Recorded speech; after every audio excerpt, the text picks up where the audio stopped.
Is this Vermillion? Oh, fun. Okay.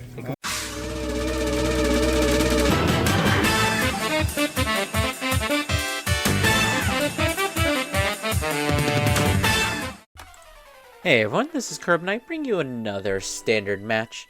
Today we have a very interesting one. On the left we have once again Lianorn, of this time piloted by a different player than either of the previous times. And on the right we have my deck tester over here trying out Vermilion again. So I did do that deck profile. It was his deck, and since that deck profile he has added and changed a few cards, and he believes that the build is doing a lot better, which is kind of true because this is from a local tournament and this is round 4 and he is currently XO with Vermilion. But let's go ahead and see how he goes up against a meta threat like Lianorn. Anyways, getting into the match, we have Lianorn just riding into the Grade 1 Roroa. We are going to be seeing one of the new cards here out of Vermilion, being that Spark Rain. Is it Spark Rain Dragon? It's something like that. Where it's actually a card from, was it like BT10 or something? But unironically, it is very good in this deck, and you're going to be seeing exactly why this is such a good card to be playing in Vermilion. But we do have Lianorn opting to play the Lianorn Ride Line Grade 2. I did try that out myself for a bit, but I think the only reason I didn't really like it is because it doesn't do anything on the Grade 2 turn, and I wanted to be a little bit more proactive. And Stoichea, in terms of like your potential Stoichea Grade 2s, there aren't really a lot that are super proactive outside of like the Black Tears Husk Dragon when it gets, you know, a habitat back. But anyways, I believe we are actually suffering from a bit of deficiency of shield for Vermilion, and these are some nasty attacks coming straight at the Vanguard. That 13 is nothing to sneeze at. That's a 10k guard. This early on, you don't really have one card 10k guards, so we are just going to have to be taking that. Thankfully, we don't actually have a booster behind the Vanguard, so it's going to be easy to just basically OT to pass it, and then with that 15k guard.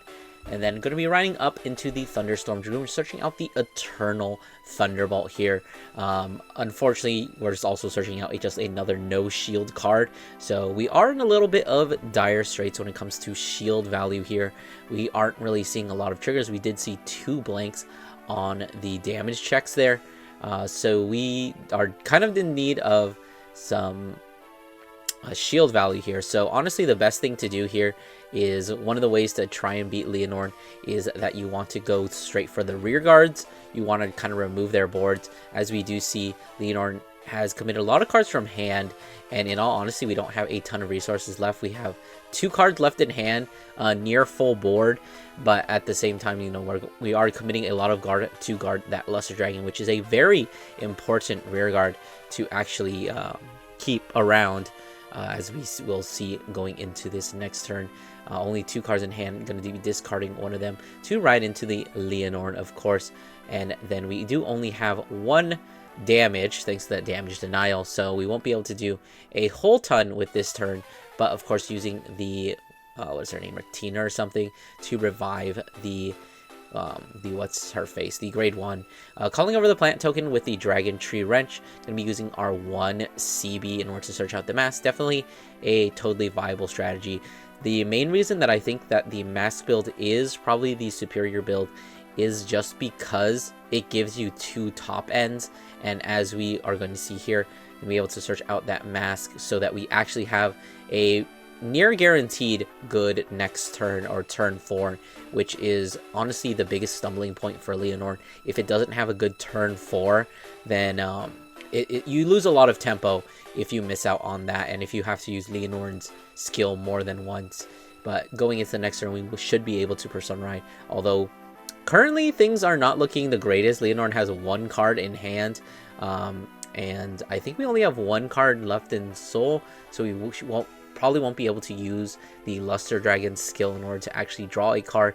So that's probably why we're going to just leave it in the front row so that it can be an intercept just in case we need the extra shield value, as we go ahead and use Lianorn's skill to swing Soul Blasting the 1 and probably just discarding the last card in our hand, being that mask, which is not really worth anything right now.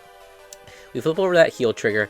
Of course, it's not going to be proccing because, you know, the opponent is at 2, Vermilion is at 2, and but it is still a lot more shield value that's going to be called down, as thankfully we don't actually hit into any critical triggers. Lianorn restanding those 2 rear guards. These are still pretty strong attacks, swinging for 20, which is a very difficult guard. Thankfully we hit into a defensive trigger finally here, but that still means a 2-card guard because that's just a 10k, and we just do not have the amount of shield value in our hand that we need to have in order to actually just effectively guard all these things.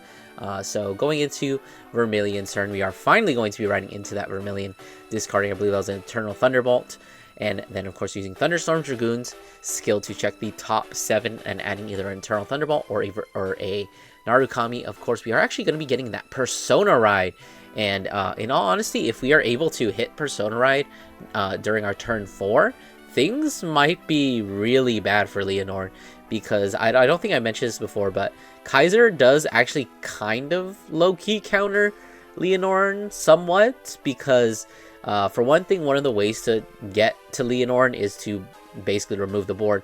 Now, Lianorn does have ways to refill its board, but at the same time, just like getting rid of all their rear guards makes it so they have to commit a lot more cards from hand, and it's just something that they don't really want to be doing. But not only that, but Vermilion is also going to be binding the rear guards that it is going to be attacking into, meaning that Lianorn Masques won't necessarily be able to actually revive them. So if that Rosium Fairy and that Luster Dragon, which are both very important rear guards, get just attacked into and get bound, there's no way to really get them back. You have to kind of search for another copy from the deck. But we do see a Latifa coming out here after we play the Eternal Thunderbolt in order to check the top 5. Probably looking for something like a Rising Phoenix there, but unfortunately all we get is the Thunderstorm Dragoon. I think in this instance maybe we should have swapped the columns a little bit, but as we're going to see, it's not really going to matter because that Thunderstorm Dragoon, I believe, should be at 20k because it gets an extra 5k when it is placed with the Soul Charge, using the Rising Phoenix to give the Vanguard an extra 5k, just making sure that it kind of hits Persona Ride numbers during this turn. I believe we did forget to use Vermilion skill, which allows you to attack the multiple units and give 2 Narukami 5k, so a little bit of a mistake there, but as we're going to see, it's not really going to matter in the end. But anyways, using the Rough Cur, swinging, and then calling the Rising Phoenix, who's going to be getting another 5k from that Spark Dragon or Dragoon or whatever it is, making it so that it is currently at 13, so without a damage trigger there, it is actually going to be able to hit. Anyways, with the Vermilion here, Vermilion is going to be swinging at the Vanguard in addition to those other 2 rearguard circles where Rosium Fairy and Luster Dragon are on, meaning that Lianorn has to consider how it is going to guard, because these are very important units and you can't really afford to lose them. And we'll just have to, let's see. And then there are still 2 more attacks here. Unfortunately, Latifa is not going to be coming in at maximum potential because it gets 5k for every open rearguard circle in its column, so it is just going to be stuck at 10k or a 15k if it gets if the Vermilion actually ends up hitting that Rosium Fairy, which is why I think we maybe should have just put the Thunderstorm Dragoon because it's a guaranteed 20k. It doesn't hit over defensive, but at least it hits a little bit of a better number, whereas Latifa is going to be really struggling to get there. Looks like we're going to be committing a 30k guard for the Rosium Fairy, which is a 2 to pass.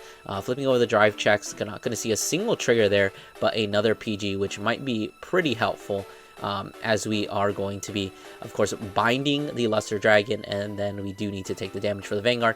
Going to be going to 3 damage here, but then we're going to be using Vermilion skill, discarding the Dashirashi, putting it to Soul, and dealing the Vanguard another damage, which unfortunately is going to be that over trigger, meaning that Vermilion is just going to be shut down here, and it looks like we managed to draw into just that Lianorn Masques.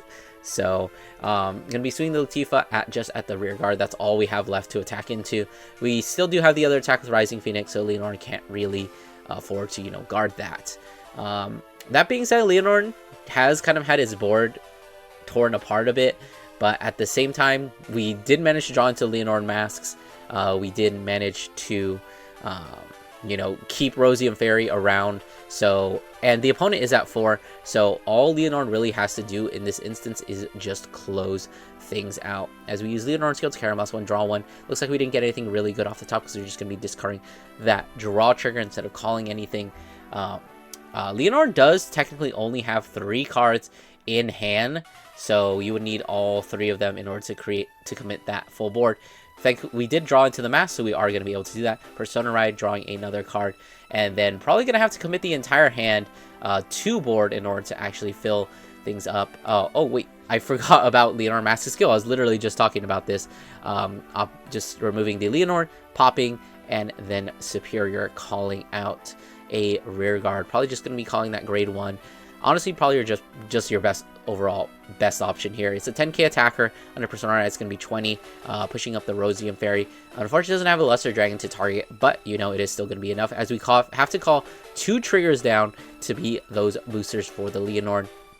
We were fortunate enough to get it, but and honestly, we honestly just expect that.